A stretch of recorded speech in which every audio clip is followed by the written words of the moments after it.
Hello বন্ধুরা, আজ তোমাদেরকে আমি একদম দোকানের স্টাইলে নরম তুলতুলে রসগোল্লা বানানো শেখাবো।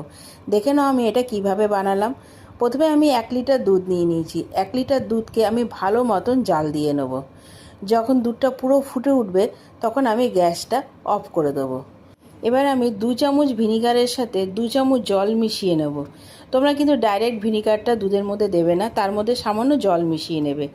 আমি ওই একই রকমভাবে এই কাজটা করলাম, সামান্য জল মিশিয়ে এবার আমি দুধের মধ্যে এটা দিয়ে দেবো।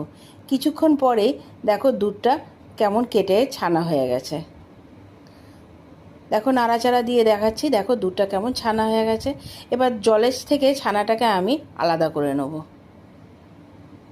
আলাদা করে আমি একটা ছাঁকনিতে ঢেলে রাখবো, জলটা যাতে সম্পূর্ণ বেরিয়ে যায়।